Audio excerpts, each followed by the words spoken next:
Assalaamu calaykum waraxmatullaahi tacaala wabarakaatuhu. Soo dhawaada gruupka Dan Wadaag. Magacaygu waa Cali Aadan Xaareed. Insha Allah waxaan isku dayaa insha Allah inaan warbixin kooban idinka siiyo asbaabaha loo aasaasay gruupkan, faa'iidada uu leeyahay iyo waxa uu qaban doono insha Allah. Horta intaan u gudbin gruupku, markii laga hadlo dhalinyaro, waa hantida ugu muhiimsan dal ama wadan walba uu ku faano. waa xooga ama cidda wax dhaqaajisa, wax bedesha, wax xallida. sidaan wada ognahay taariikhdii hore iyo taariikhda hadda aan wada joogno. hadda waxaa ka yiraahdo taariikhdii hore, masha Allah, raggii nabiga garab istaagay sallallahu calayhi wasallam waxay ahayd niman dhalinyara ee da'doodu u dhexeeday 15 sano ilaa 30 sano iyo wax la jiro. garanayda waa ragga diinta maanta aan ku noolaanayno inta maka ka soo qaaday dunida geesiheeda kala geeyey. garanayda alxamdulillaah, maantada la joogana dadaalku waa uu socdaa. culimo badanaa soo baxday, dhalinyaro baa shaqaynayda. xagga maadiga markii la aadane darag badanaa ololo wado. hadda aaladda aan isticmaalayno waa facebooka. ninkii sameeyey ama alifay dawaa aragtay nin dhalinyaro ahaa, stiilna waa dhalinyaro, soo dhalinyaro hadda billionaire yahay. markii laga hadla dhalinyaro, waa hantida ugu muhiimsan dal leeyahay ama wadan walba. markaan usoo noqono wadankeenu, markii laga hadlo xoogga wadankeenu 75% waa dhalinyaro ummadiisa. marka waa cidda dhaqdhaqaaqa iyo awoodda la rabay inay wax ku bedesho. hadda sidaan wada ognahay annagana sistamyo nooma diyaarsano waxaan ku bedelno. marka waxaan rajaynaynaa xoogga dhalinyaro maadaama uu yahay, waxaan isniray bal urur dhalinyaro ee la yimaada fakir fiican ee dhalinyarada maanta waxyaabaha hortaagan insha Allah wax ka bedela. markii urur dhalinyaro la yiraahdo, ururadu waa badan yihiin, kuwa siyaasiya, kuwa ilaa dukureeya humanitarian ah, kuwa waxbaa sida. marka midka annaga aan abuurnay waa mid dhalinyaro ah ee ka hadlaya horumarinta arrimaha dhalinyarada, xagga dhaqaalaha iyo xagga shaqadaba. marka sababta loo aasaasay gruupka ay ka mid tahay labada shaqo aynu xoogga saari doono waxay noqonaysaa in dhalinyaradu shaqo abuur loo sameeyo iyo in habkii aan wax ku maalgashan lahayn haddii dhalinyaro badan ee ra'yi ganacsi haystaan ay jiraan. tusaale ahaan markii shaqo abuur la yiraahdo, wadanku waa aragtay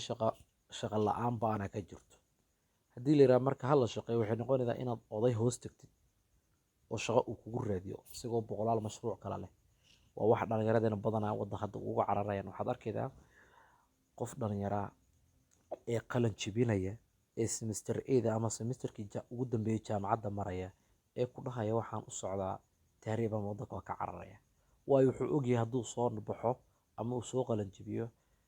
inuusan insha Allah aysan u diyaarsaneyn hab uu ku shaqaysta, ama haddii uu ra'yi la yimaado xataa uu ku maalgashto. haddii aan u noqono arrinta maalgashigana, ayadan hadda waxaasan jirinba kalsoonidii lagu aamini lahaa qofkii wax kugu maalgelin lahaa. waayo hadda magaalada waxaa arkaydaa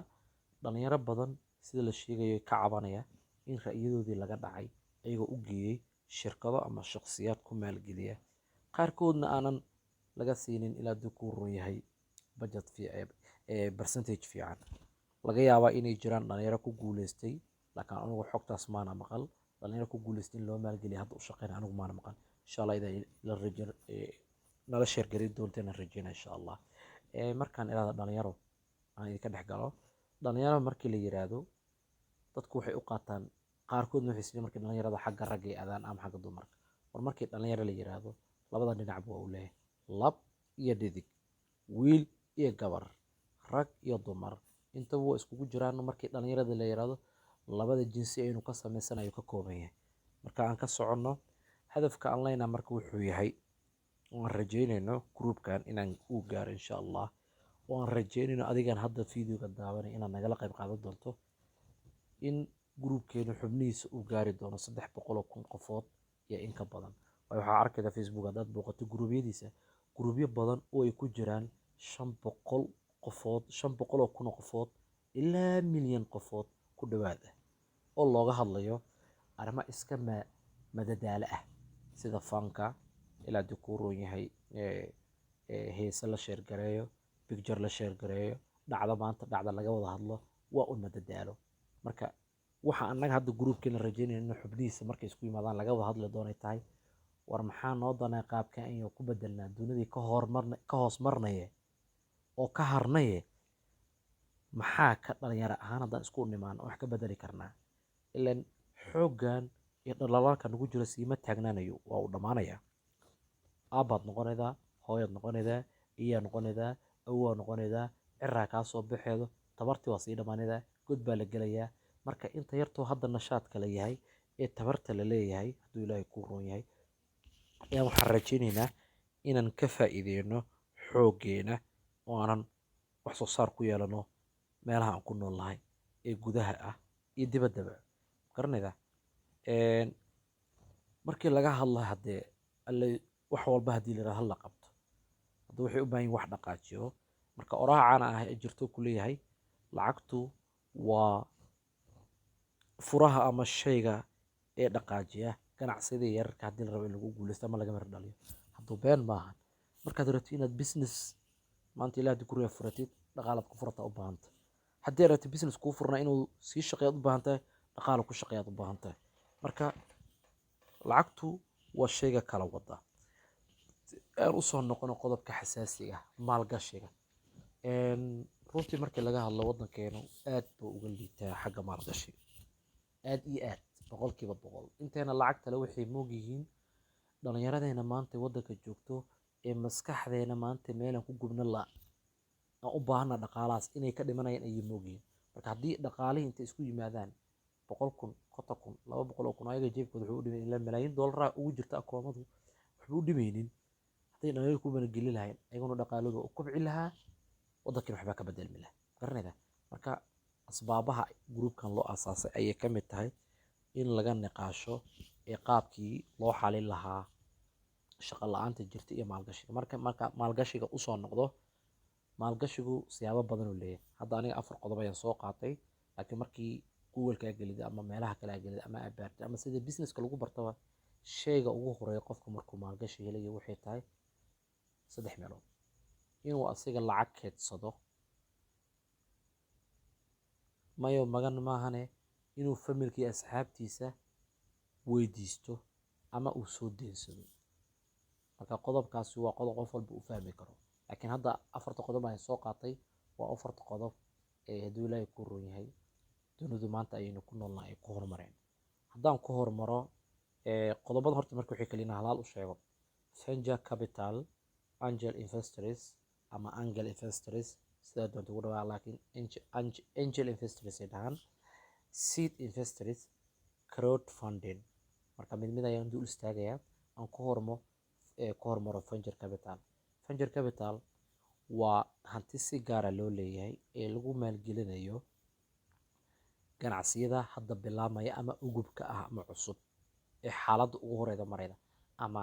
shirkado hore u jiray ee isku biiraya ee suuqxumi ku dhacday ayagoo laga rajeynayo in wax soo saar tayo leh fiican uu mustaqbalka yeelan doono garanayda qoladaas waa shirkado ama bangiyo isku tagay ee hantidoodii ku maalgelinaya labadaas qayb kan xigo angel investorsku waa shaqsiyaal isku tagay ee hantidoodu ku maalgelinaya startup-ska ama dadka businessku hadda ay bilaabaya ayagoo ku bedelanaya maalgelishigoodu ilaahay duu ku roon yahay in kambaniga la abuuray ee markaas la abuuraya ay ka helaan percentage ownership ah 10%, 20%, 5% hadba waxay ku leeshiyaan dadku ra'yiga wata garanayda iyagana waa qayb ka mid ah qaybaha maanta dunida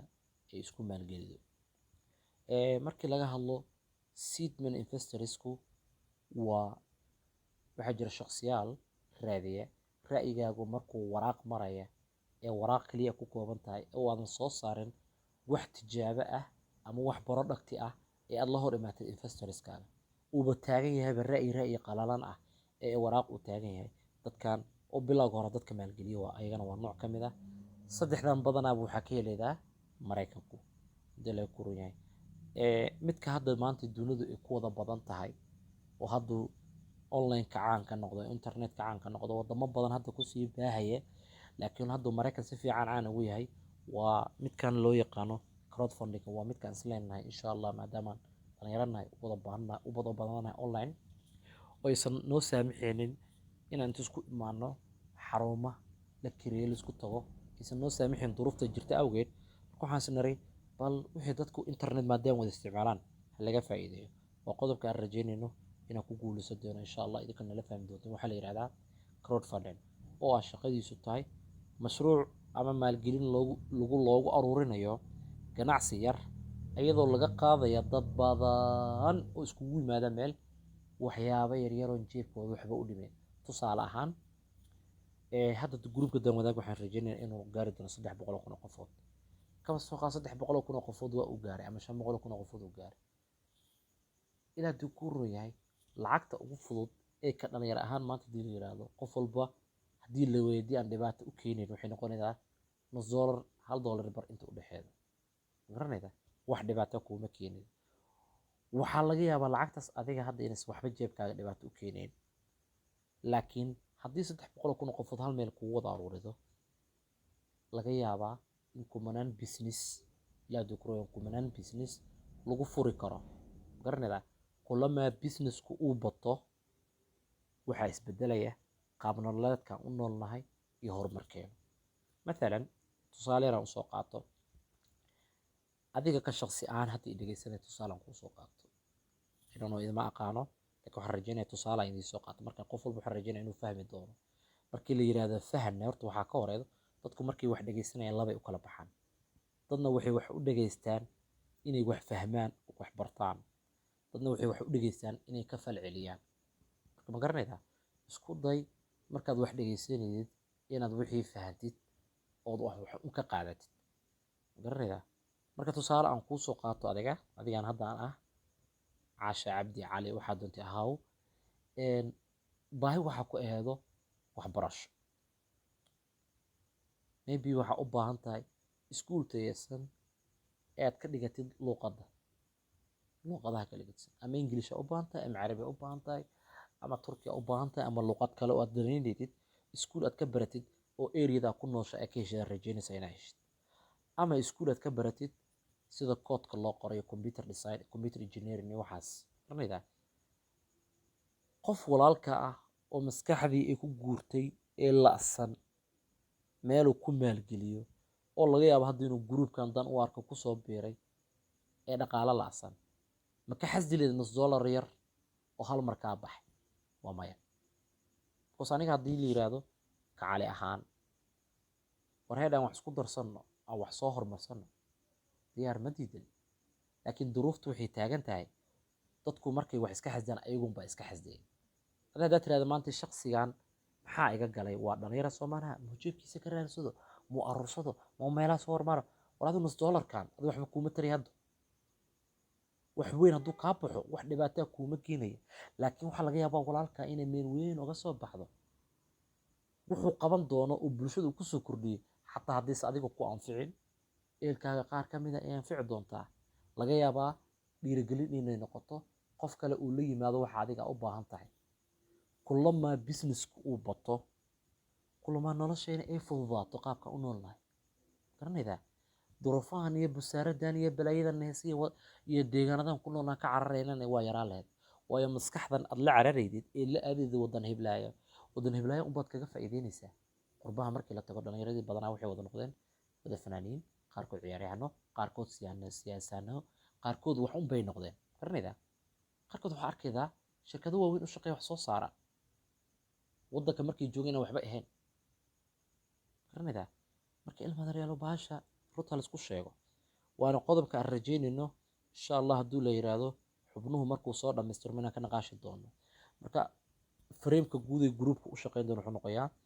gruupkii xubnihiisa ee adminka ahaa iyo xubnihii loo kala qaadi doono dad ra'yigii la yimaada. ilaa ummadda dhan ra'yi labada ma imaanayaan, qaar ka mid a ra'yi la soo bixi doono. xataa haddaan ra'yi la helin oo dad la yimaada aysan jirin kulley kuwa waxaa jira annaga noo diyaarsan oon soo bandhigi doono hadduu la yiraahdo oo xubnuhu dadka ka shaqeeya dadka ku jira ay noqon doonaan dadka marka ugu horeeya priority-ga leh ee wadi doona ra'yigaas real life u bedeli doono. isku wada geey marka xubnihii guud oo qarashaad yar laga soo wada aruurinayo. garanaysaa marka ilma adeeryaal gacaliya waxaan rajeynayaa in la wada fahmay duucda guud. wixii su'aalaha kulle waa iskugu imaan doonaa. hal midnaan ka dhawaajiyo. markaad horta wax la timaadid, badanaa hadda Soomaali hadda waxaan u badannahay inaan isla fiirsanno oo wixii markii ra'yiga walaalka ka aragtid meeshaad dhilid alle walaalka ra'yi fiican u keen ku garab istaag unbaad ka ag furunaydaa ad wixii dhan dhiiqa ka dhigaydi ka daaya baash xoogga hal meel aan iskugu geyno yaana noqonin ummadeenii hadda rag jiilkeeni naga horeeyey ee hadda ku wada fashilmay siyaasaddii waxa naga horeeyey oo kale ayaan noqonin dhalinyaraan nahay aan isgarab istaagno baashu waxay ku qurxoon tahay haddii la isgarab istaago lama kala xigee oon talada iyo tigaadaba isku darno garanaydaa in wax qurux badan ay soo bixi doonto biil geedkan iyo balaayadan lagu waashay iyo cunugan facebook iskale kumanaan ka badan waanu ku jiraane annagaa hoos isku liidin isxasdiinay baashu ha la isla garab istaago ha la isla qabto insha allah soo dhawaada taladiina waa muhiim magarat waxaa taladiisa nagu soo biiriya haddee soo dhawaada kusoo casuuma dadka invite kusoo dhaha gruubka badiya ha la isla gaarsiiyo bahashu